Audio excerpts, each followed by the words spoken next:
Bismillahirrahmanirrahim. Assalamualaikum warahmatullahi wabarakatuh. Yang saya hormati tentunya Bapak Jamaluddin SPD MPD selaku dosen pengampu mata kuliah pendidikan Pancasila. Pada video ini, saya Sultan Syahreja Rahab bersama rekan saya Mega Angel Vestika Naibahu, Mulia Puspitasari, dan Syahri Ramadan Chania akan mempresentasikan artikel yang berjudul Revitalisasi Nilai Pancasila sebagai Dasar Negara dalam Mewujudkan Indonesia Emas 2045. Untuk penjabaran tentang isi di dalam artikel tersebut akan dijabarkan oleh rekan-rekan saya. Kepada rekan-rekan saya persilahkan. Yang pertama adalah pendahuluan. Indonesia mempunyai sebuah dasar negara yang kita kenal dengan nama Pancasila. Sumber dasar negara tersebut berasal dari para leluhur bangsa Indonesia. Pancasila memiliki peranan yang penting bagi bangsa Indonesia. Pancasila juga selain menjadi dasar negara, merupakan pandangan hidup bangsa Indonesia. Dalam menjalankan kehidupan bernegara, Indonesia berpedoman terhadap Pancasila, mulai dari sistem pemerintahannya hingga pelaksanaan kehidupan sehari-hari warganya. Dalam rangka menyiapkan bangkitnya generasi emas Indonesia tahun 2045, diperlukan pembangunan pendidikan dalam perspektif masa depan, yaitu mewujudkan masyarakat Indonesia yang berkualitas, maju, mandiri, dan modern, serta meningkatkan harkat dan martabat bangsa. Keberhasilan dalam membangun pendidikan akan memberikan kontribusi besar pada pencapaian tujuan pembangunan nasional secara keseluruhan. Dalam konteks demikian, pembangunan pendidikan itu mencakup berbagai dimensi yang sangat luas, yaitu dimensi sosial, budaya, ekonomi, dan politik. Selanjutnya itu ada metode penelitian. Metode penelitian yang digunakan adalah penelitian kepustakaan atau library research, yaitu serangkaian penelitian yang berkenaan dengan metode pengumpulan data pustaka atau penelitian yang objek penelitiannya digali melalui beragam informasi kepustakaan. Sumber data yang digunakan dalam penelitian ini adalah data sekunder. Data sekunder merupakan data yang diperoleh bukan dari pengamatan langsung, akan tetapi data tersebut diperoleh dari hasil penelitian yang telah dilakukan oleh peneliti-peneliti terdahulu. Selanjutnya akan dilanjutkan oleh rekan saya. Baik, saya akan menjelaskan tentang hasil dan pembahasan. Tantangan terbesar dalam upaya revitalisasi nilai-nilai Pancasila sesungguhnya adalah bagaimana memperkuat dimensi realitas ideologi Pancasila.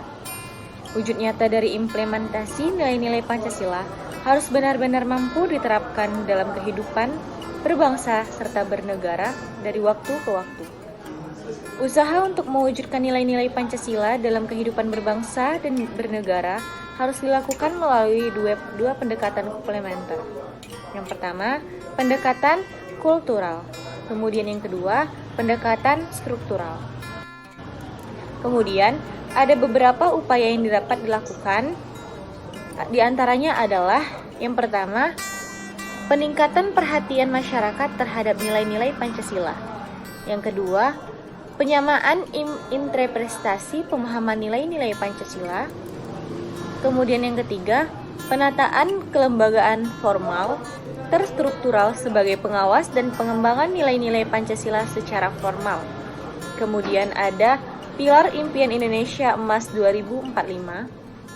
Indonesia Emas 2045 adalah masa depan Indonesia yang diimpikan sejak lama dan tengah dalam perjalanan untuk segera diwujudkan. Untuk mewujudkannya, pemerintah telah menyusun pilar menuju Indonesia Emas 2045. Pilar ini dibangun berdasarkan Pancasila serta Undang-Undang Dasar 1945 yang menjadi dasar negara. Kemudian tujuan pembentukan pilar ini adalah untuk melindungi bangsa Indonesia, mencerdaskan generasi penerus bangsa, serta memajukan kesejahteraan umum, menjalankan keadilan sosial, dan menjaga keadilan sosial. Kemudian, adapun pilar untuk mewujudkan Indonesia 2045 antara lain akan dijelaskan oleh rekan saya. Pilar pertama adalah pembangunan manusia dan penguasaan iptek. Pendidikan yang baik efektif meningkatkan kualitas SDM, mendorong produktivitas, dan menaikkan angka harapan hidup. Selain pendidikan, kebudayaan juga berperan dalam meningkatkan pembangunan melalui nilai luhur budaya bangsa. Untuk mempercepat kemajuan pembangunan ekonomi, teknologi harus dimanfaatkan sebaik mungkin, produktivitas tenaga kerja perlu ditingkatkan, serta pasar tenaga kerja harus adaptif dan fleksibel. Pilar kedua adalah pembangunan ekonomi berkelanjutan.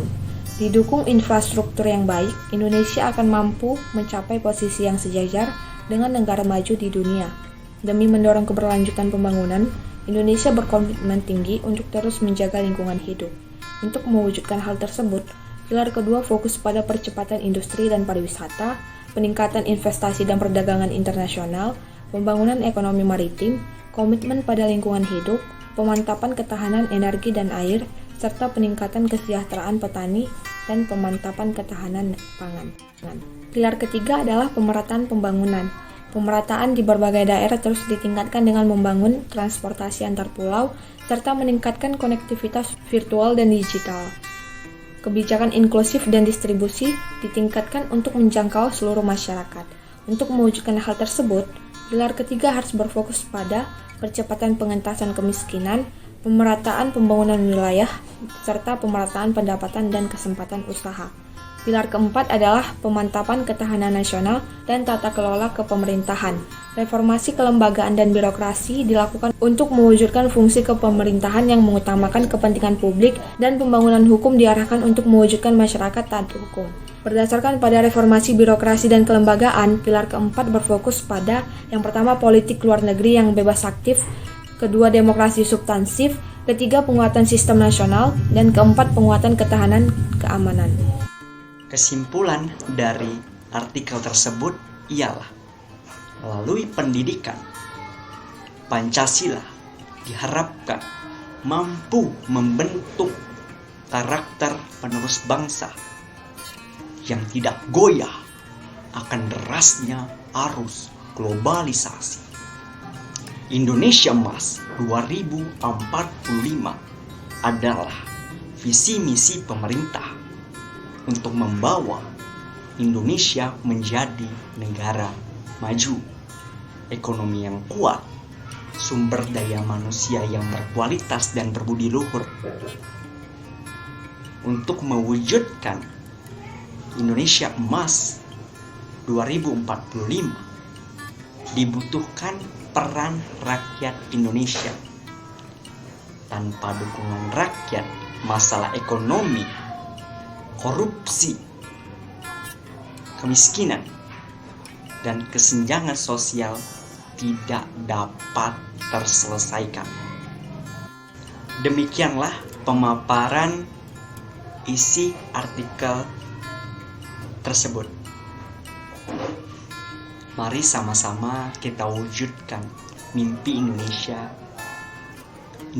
Emas 2045. Semoga artikel ini dapat menambah wawasan pengetahuan para pembaca artikel serta penikmat video ini. Wabillahi taufiq wal hidayah. Wassalamualaikum warahmatullahi wabarakatuh.